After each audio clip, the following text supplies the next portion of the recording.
Your plant is dropping, leaves turning yellow, maybe even falling off. So you water it more, and somehow it gets worse. Here's the uncomfortable truth. Overwatering and underwatering can look almost identical, and confusing them is one of the fastest ways to lose a healthy plant. This is one of the most common mistakes beginners make, and even experienced growers still get it wrong. Because when you misread the signal, every fix you apply actually pushes the plant closer to collapse. On this channel, we break down what your plant is really telling you, so you stop guessing and start diagnosing correctly. If that's the kind of clarity you want, consider subscribing. And stay with me, because by the end of this video, you'll know exactly how to tell the difference, and what most people completely miss. Let's start with what you actually see.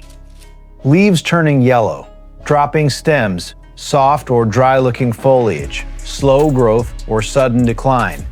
Now here's where the confusion begins. Both overwatering and underwatering can cause these exact same symptoms. A thirsty plant droops because it lacks water pressure inside its cells. But an overwatered plant can also droop, not because it's dry, but because its roots are suffocating and failing. Yellow leaves, same story. It can mean the plant is drying out, or it can mean the roots are sitting in too much water and starting to break down. So if you're only looking at the leaves, you're only seeing half the story, and that's where most misdiagnosis begins. Here's the real problem. Most people react to symptoms emotionally instead of diagnostically. You see, dropping, you assume the plant is thirsty, so you water more. But if the plant was already overwatered, you've just made the situation worse. This happens because we're trained to associate dropping with dryness. And yes, sometimes that's true. But plants don't only drop from lack of water, they also droop when their roots can't function properly. Overwatering reduces oxygen in the soil. Roots need oxygen just as much as they need moisture. When soil stays constantly wet, air pockets disappear and roots begin to suffocate. Once that happens, the plant can no longer absorb water effectively, even though water is everywhere. So the plant looks thirsty, but the real issue is that it can't drink. This is why adding more water doesn't help, it accelerates the damage. And unless you shift your thinking from what do the leaves look like to what are the roots experiencing, you'll keep repeating the same mistake. To really understand this, you need to think below the surface. In underwatering, the soil becomes too dry. Roots shrink, slow down, and struggle to pull in moisture. The plant begins conserving energy, which is why leaves droop and growth pauses. But in overwatering, the situation is very different. The soil stays constantly saturated. Oxygen levels drop and roots begin to weaken. In some cases, they may even start to rot. Now here's the key difference.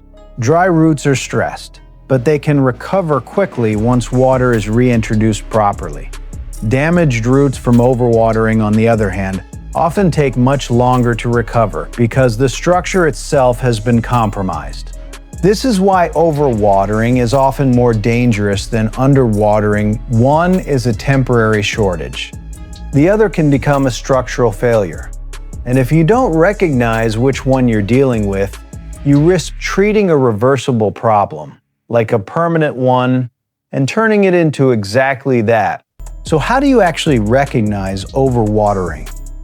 One common sign is consistently wet soil. If the top layer never dries out, that's already a warning signal. You may also notice yellowing leaves that feel soft, not crisp. In some cases, lower leaves drop first. Growth may slow down even though you're watering regularly. Another clue is timing. Overwatered plants often decline, gradually even while you're actively trying to care for them. And here's a subtle but important detail. Overwatered soil often feels heavy and compacted, not airy. If you gently check below the surface and it still feels damp long after watering, that's a strong indicator. Midway through this video, here's the key shift you need to make. Stop asking, when did I water last? And start asking, has the soil actually dried enough since then? That single change in thinking can prevent weeks of damage. Now let's look at underwatering. Dry soil is the most obvious indicator. But don't just check the surface. Sometimes the top looks dry while deeper layers still hold moisture. Leaves often feel thin, dry, or slightly crispy at the edges. Instead of soft yellowing, you may see browning or curling. The drooping tends to look more deflated, like the plant has lost internal pressure. And importantly, underwatered plants often recover quickly after proper watering. Within hours, you may see leaves perk up again. That rapid response is a strong clue that the roots are still functional. They were just lacking moisture. But be careful, repeated underwatering can still weaken the plant over time. So while it's often less immediately damaging than overwatering, it's not harmless if it becomes a pattern. If this confusion continues, the damage doesn't stay small. It spreads.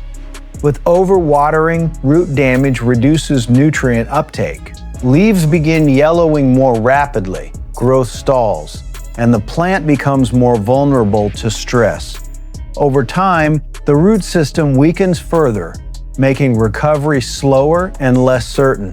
With underwatering, repeated stress cycles can cause leaf drop, slowed growth, and reduced overall vigor.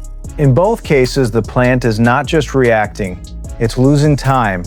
And for many growers, especially those with limited space or seasonal growing windows, lost time means lost harvest potential. That's the real cost here. Not just the plant looking unhealthy, but the weeks or even months you can't get back. Which is why correct diagnosis early on matters far more than trying to fix things later. So what should you actually do? First, pause. Don't immediately water again. Check the soil properly. Go beyond the surface. Feel a few inches down. If it's still wet, stop watering and allow the soil to dry gradually.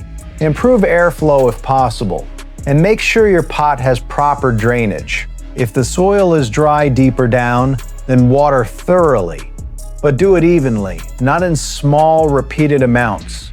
Second, adjust your watering pattern, not just your watering amount. Instead of watering on a fixed schedule, respond to the plant's actual conditions. And third, observe recovery signs carefully. If the plant improves after drying out, overwatering was likely the issue. If it perks up after watering, underwatering was the cause. This feedback loop is how you train yourself to diagnose correctly over time. Here's the simple rule that can save your plants. Never diagnose based on leaves alone. Always check the soil and think about the roots.